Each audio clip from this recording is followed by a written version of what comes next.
Last में हमने देखा था 4F सीरीज, जिसको हमने लैंथेनाइड्स बोला था। शुरू होता है सेलेनियम से। 4F जो होता है उसके बाद आएगा 5F, जिसको हम बोलेंगे एक्टिनोइड्स। ये शुरू होता है थोरियम से। ठीक है, तो हमने जनरल प्रॉपर्टीज देखे थे कि किस प्रकार से ये लैंथेनाइड जो रहेगा वो रिएक्शन मतलब किस प्रकार के प्रॉपर्टीज शो करेगा। शुरू किया था इनर ट्रांजिशन एलिमेंट बोलते हैं। फर्स्ट इनर ट्रांजिशन सीरीज बोलेंगे, ऑक्सीडेशन नंबर कौन सा शो करेगा, कॉमन कौन सा रहेगा, अनकॉमन कौन सा रहेगा, कितने बॉन्ड बनाएगा, जनरल इलेक्ट्रॉनिक कॉन्फ़िगरेशन क्या रहेगा, सॉफ्ट रहेगा कि हार्ड रहेगा, रेयर अर्थ मेटल बोलते हैं। उसके बाद ये भी बताया था कि वो कलर शो करेगा। कलर शो करने का रीजन होता है एफएन ट्रांजिशन। यहाँ तक हो गया था। उसके बाद हमने ये भी देखा था वो कितने टाइप के मॉलिक्यूल्स बनाएगा, उनमें से कौन सा सोल्यूबल रहेगा, कौन सा इनसोल्यूबल रहेगा। फिर हमने उसका रिएक्शन किया था और वेरियस एटम्स के साथ वेरियस मॉलिक्यूल्स के साथ रिएक्शन करने के बाद कौन सा कंपाउंड बनेगा वो बताया था। सही है, यहाँ तक हो गया था। ओके, रिएक्शन भी हो गए थे पक्का। ओके, अब मैंने बोला साइज का ट्रेंड देखा था हमने ना, एटॉमिक नंबर कितना था सीरियम का 58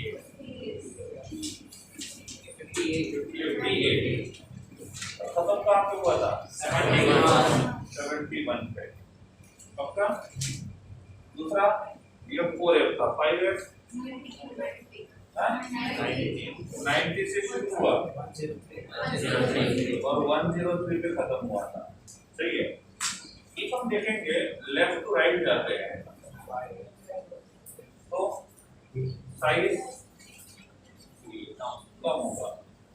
सही है, फोर्स ऑफ अट्रैक्शन बढ़ेगा, आयोनाइजेशन एंथैल्पी बढ़ेगा, मेटालिक कैरेक्टर कम होगा, नॉन मेटालिक कैरेक्टर बढ़ेगा। सही है, बेसिक नेचर ये हो गया। इन केस मैंने आपको पूछा मेरे पास हाइड्रोक्साइड है, एक है लैंथेनाइड का, एक है एक्टिनोइड का। ठीक है, तो इन दोनों में से कौन सा हाइड्रोक्साइड ज्यादा बेसिक होगा?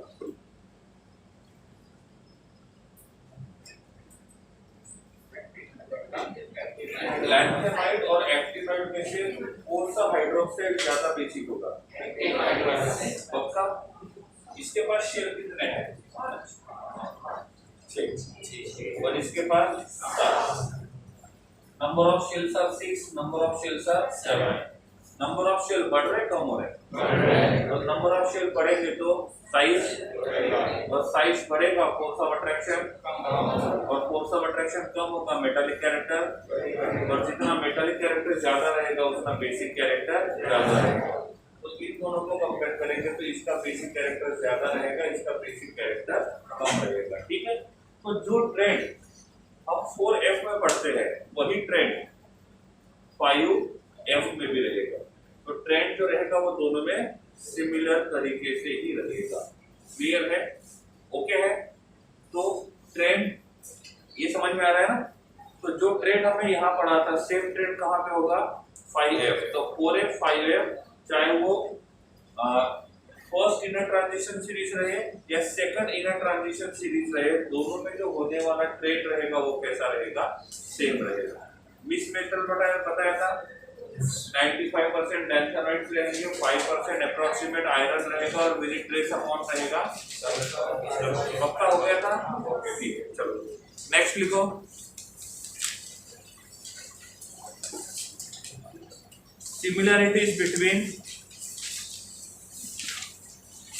similarities between lanthanoids and actinoids. Lanthanoids and actinoids. Lanthanoids and actinoids. Similarities. Number 1. Both show, both का मतलब दोनों, both show +3 oxidation state, +3 oxidation state as a common oxidation state.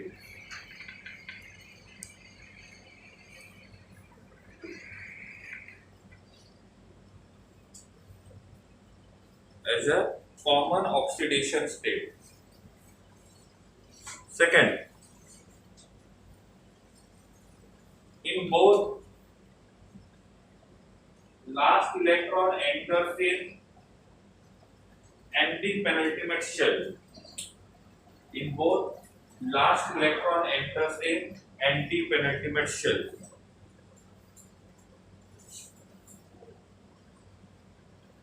Both show both form colored compounds due to FF transition.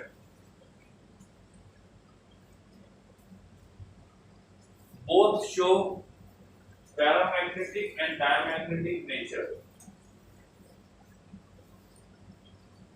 Both show paramagnetic and diamagnetic nature.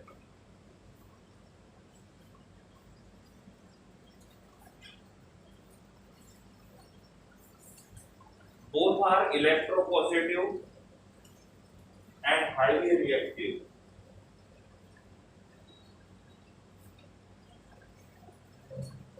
Both are electropositive and highly reactive.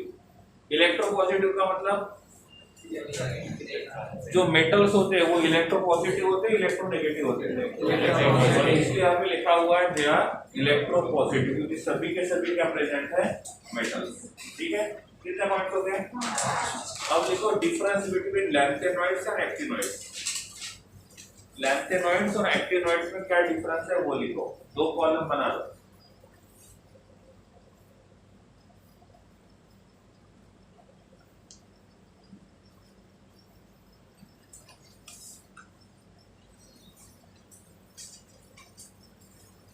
पहले में लिखो lanthanoids, दूसरे में लिखो actinoids.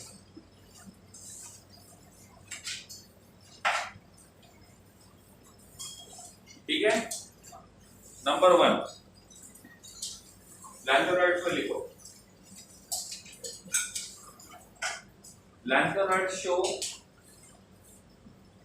+2 +3 +4 oxidation state.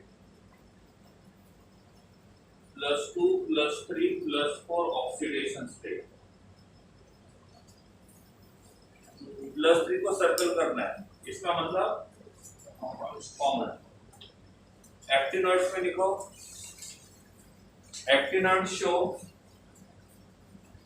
+3 +4 +5 +6 and +7 oxidation state. +3 को circle करना है।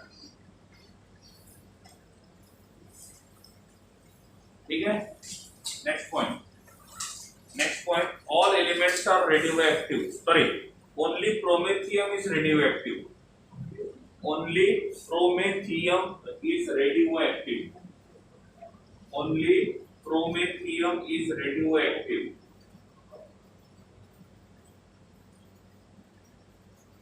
Only promethium is radioactive. Promethium.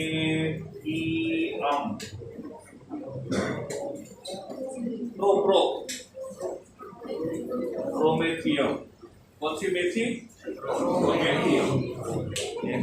दूसरे में लिखो all are radio active.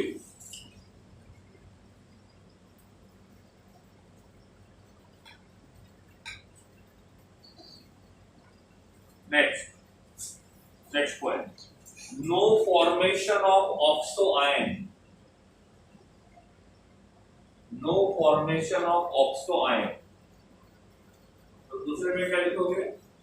Formation of oxo ions. Do you know oxo ions? Yes और नो? ऑक्सो आयंस का मतलब पता है? हाँ, ऑक्सो आयंस का मतलब होता है oxide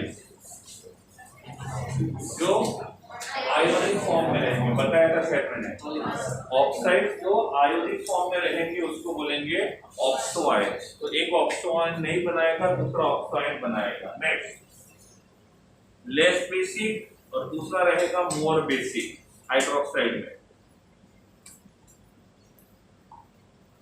less basic and more basic.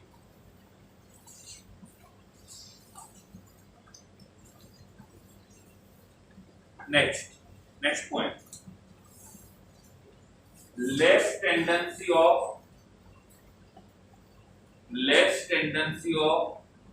formation of complex, less tendency of formation of complex।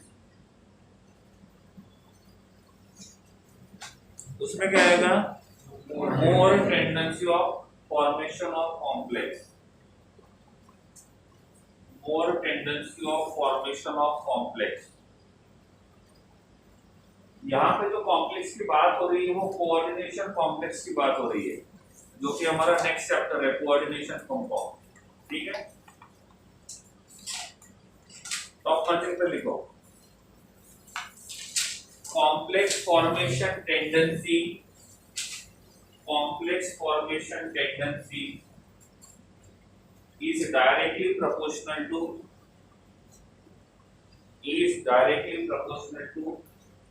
number of oxidation state,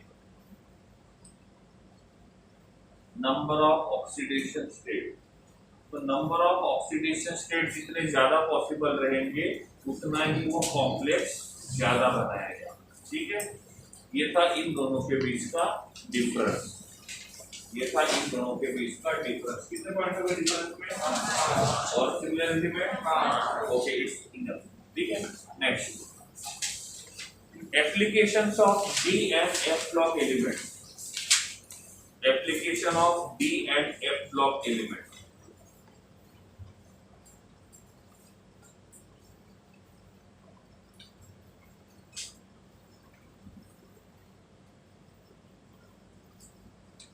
Number 1, iron is used in the preparation of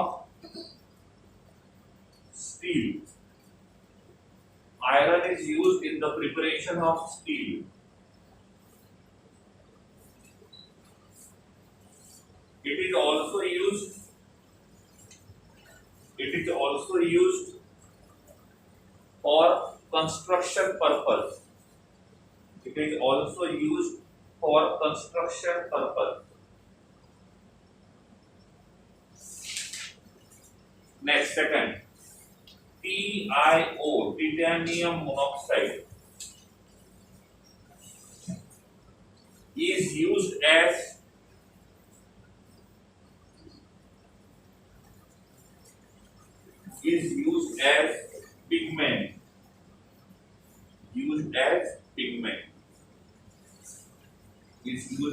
pigment, pigment का मतलब colour producing substance. लिखो in bracket, a substance that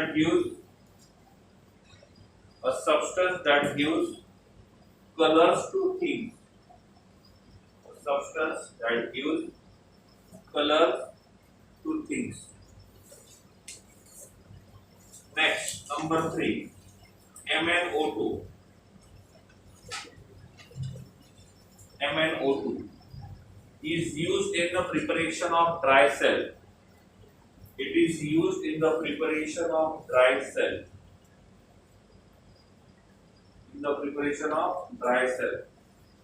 in bracket लिख देना है। Topic number 3.6, chapter number 3 में topic number 3.6 में आएगा कि ड्राई सेल क्या होता है और कैसे बनाते हैं। ठीक है, नेक्स्ट, निकेल और cadmium, nickel cadmium is used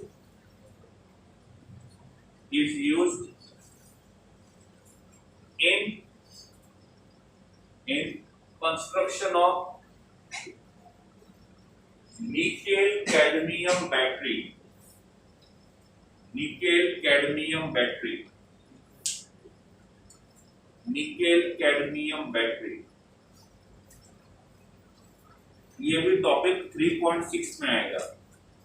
next, copper, silver and gold,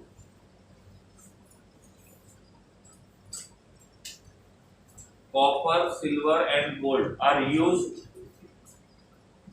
in manufacturing of coins. Used in manufacturing of coins. Next, copper is used. Copper is used. Copper is used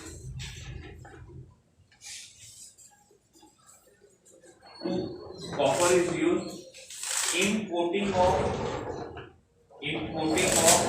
steel.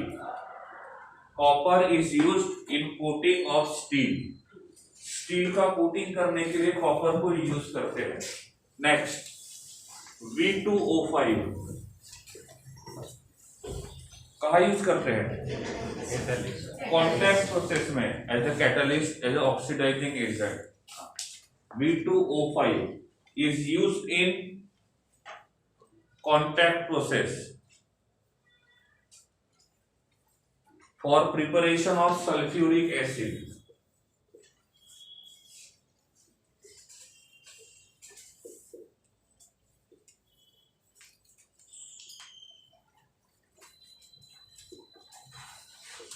For preparation of sulfuric acid. Next, Ziegler-Natta नाम है. Ziegler-Natta इसका police का नाम है. तपन तबीयत ठीक है? ठीक है. Ziegler-Natta. Ziegler-Natta ठीक है. Is a catalyst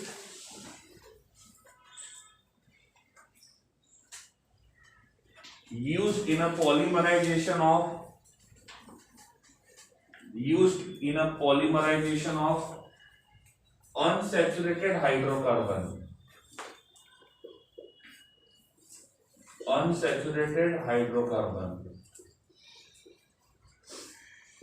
Ziegler-Natta जो है वो दो कंपाउंड्स का मिक्सचर होता है. कौन से?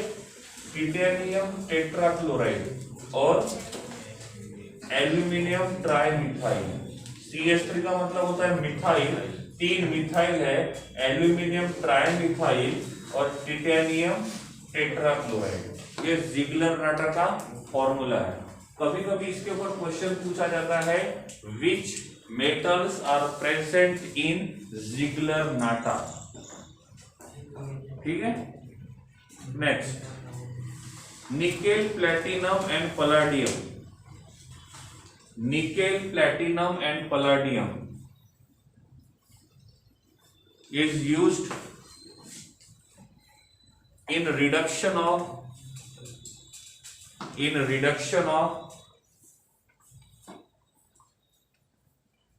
इसको अनलॉक करो, से फिर से लॉक करो, चेंज होता है तो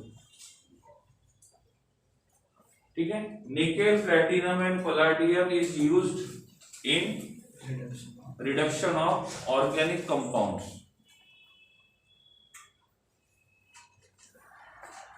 In bracket, hydrogenation reaction.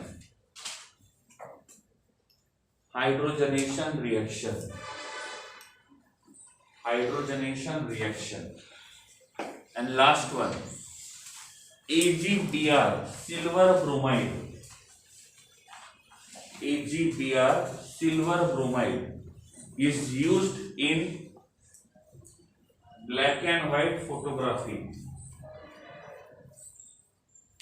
जो पहले रोल्स आते थे ना, वो बनाने की, उसमें होता था AgBr. आई थिंक बताया था मैंने एक बार. मुझे जितना पता है, जितना आज लिखा है एक बार रीड कर लो. कुछ नहीं समझाए तो पूछो, फिर मैं पूछता हूँ. ठीक है. बोलो. अरे नहीं मारता, छोटे बच्चों को.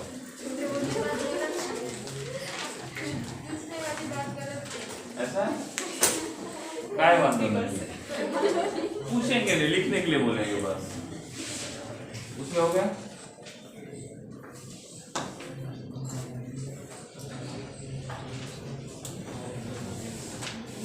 जो काम बोला है वो करो, मैं अपना काम कर रहा हूँ। मुस्तक भाई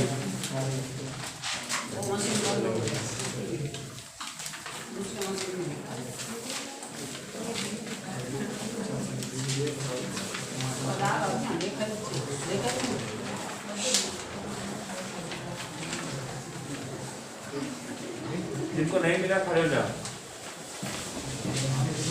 और एक्स्ट्रा मिले वापस करना है।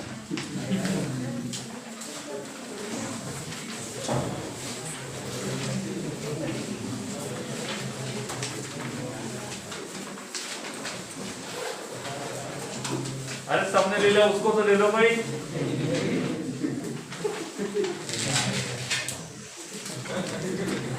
इसके दो ले ली, देखो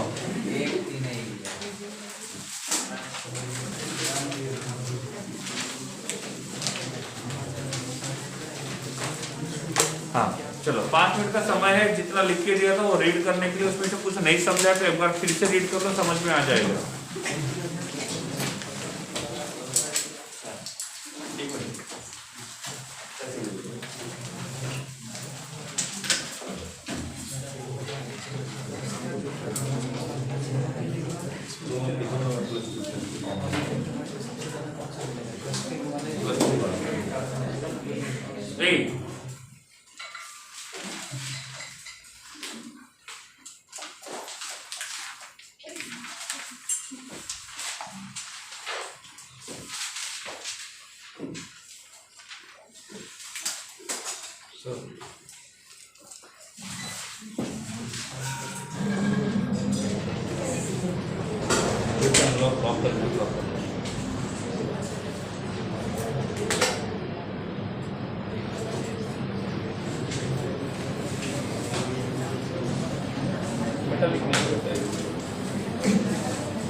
पर्टिकुलर रीजन में होते हैं क्योंकि नॉर्मल ऑक्सीडेशन स्टेट में स्टेबल हो जाते हैं, मतलब इलेक्ट्रॉन इजीली ट्रांसफर नहीं करेगा, पर्टिकुलर रीजन नहीं है,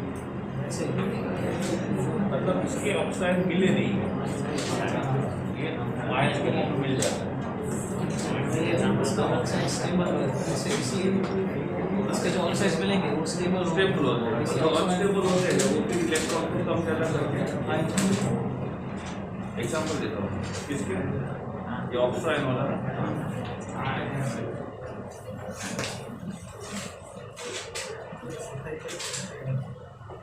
जेट मोड ऑन करता दोनों में, जेट मोड ऑन करता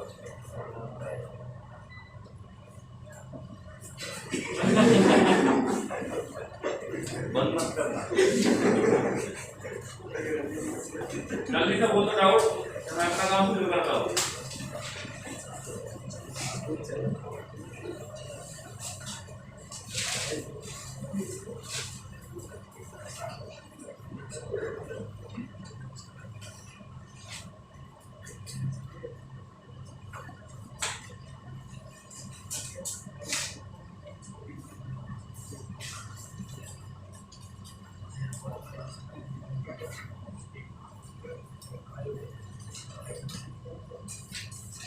चलो टेक्स्ट बुक निकालो।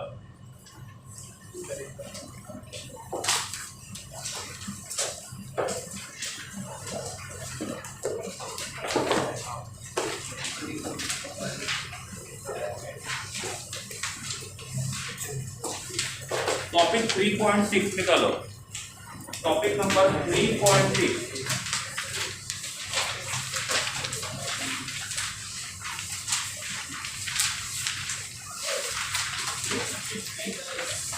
मिला? बैटरीज लिखा हुआ है, सिंगल बैटरी से डबल बैटरी से नहीं है। पहली जो बैटरी है उसको बोलते हैं ड्राई सेल। अब ड्राई सेल में देखो वहां पे जो है MnO2 लिखा हुआ है, फिगर 3.8 लिखा हुआ है। तो ये जो ड्राई सेल होता है बनाने के लिए हम लोग क्या करते हैं, MnO2 को यूज करते हैं। जस्ट उसके बाजू में निकेल कैडमियम सेल है, सॉरी उसके पीछे वाले पेज पे निकेल कैडमियम फिगर 3.11, ठीक है। तो वहां पे रिएक्शन लिखा हुआ है, देखो कैडमियम को भी यूज किया हुआ है और निकेल को भी यूज किया हुआ है, सही है। उस रिएक्शन में कैडमियम का हुआ है ऑक्सीडेशन और निकेल का हुआ है, अरे देखो जरूरी नहीं कि होना ही चाहिए। कैडमियम 0 से कहां पे गया, +2 में, क्या हो गया, ऑक्सीडेशन। लेफ्ट साइड का निकेल कितना है, +3, राइट साइड में +2 हो गया, उसको ऑक्सीडेशन रिडक्शन। 3.6.2 सेकेंडरी बैटरी, ये मैंने आपको बताया था, सल्फ्यूरिक एसिड में बताया था, यूजेस ऑफ सल्फ्यूरिक एसिड में बैटरीज बनाने के लिए यूज करते, तब ये रिएक्शन लिख के दिया था, Pb plus PbO2 plus H2SO4 give PbSO4 plus H2O। तब मैंने लिख के दिया था फॉरवर्ड रिएक्शन जो है वो डिस्चार्जिंग का है और बैकवर्ड रिएक्शन जो रहेगा वो रिचार्जिंग का होगा। इन्वर्टर वाला एग्जांपल दिया था, तो ये वाला है वो बैटरी जिसको हम लोग एज ए इन्वर्टर करके यूज करते हैं। आते हैं चैप्टर नंबर 8 पे। 8.1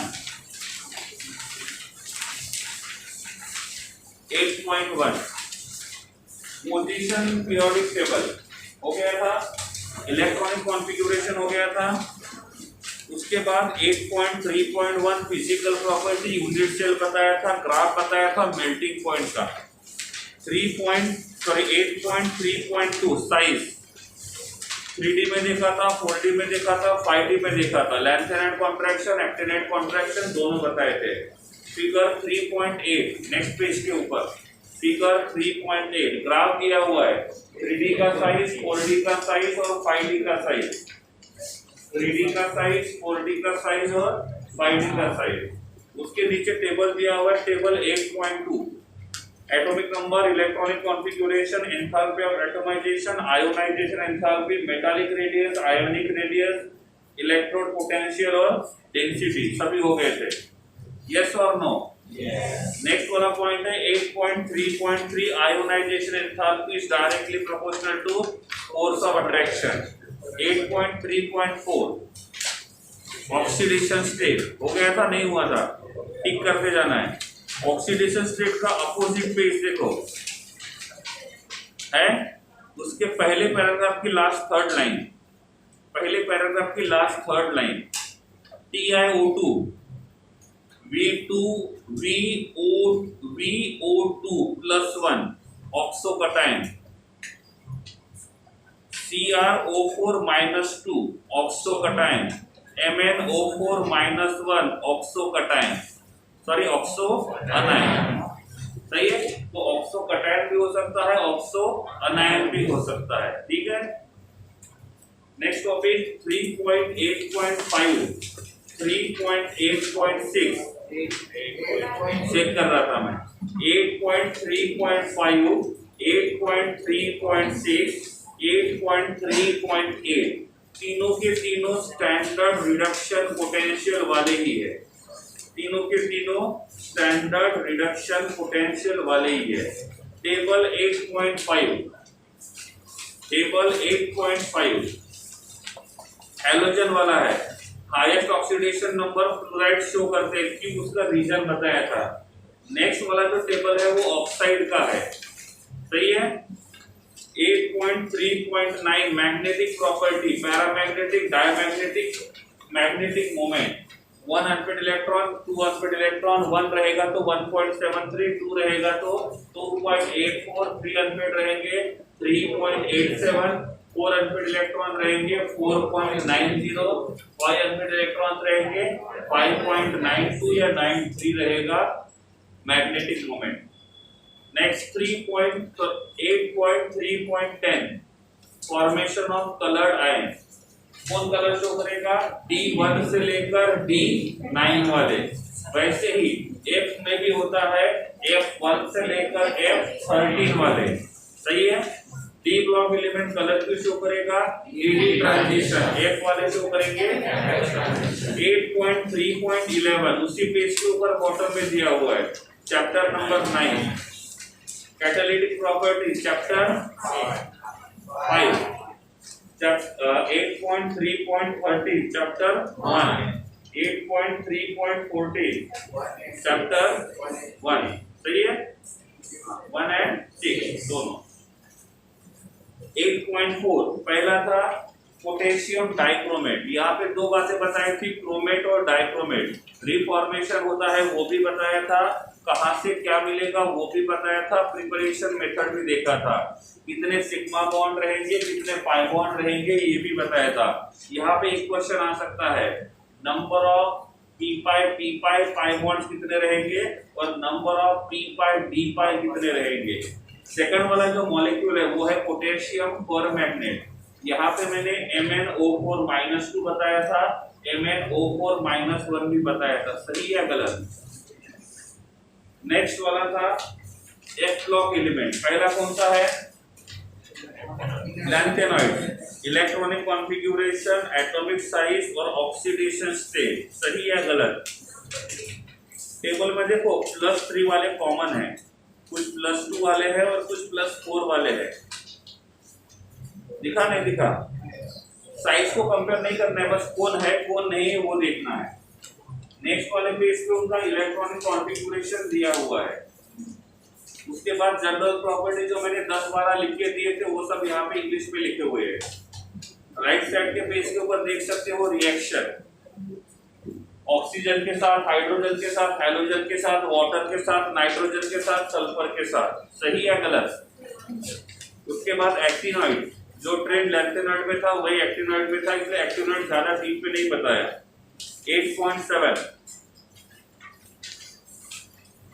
applications of D block element. ठीक है, मेरे साइड से चैप्टर 1 हो गया क्लोज, चैप्टर नंबर 8। नेक्स्ट शुरू करेंगे chapter number 9 that is called as coordination complex. एक बात और, कोऑर्डिनेशन कॉम्प्लेक्स समझने के लिए 3D सीरीज के एलिमेंट्स पता होने चाहिए और साथ में उसका इलेक्ट्रॉनिक कॉन्फ़िगरेशन पता होना चाहिए।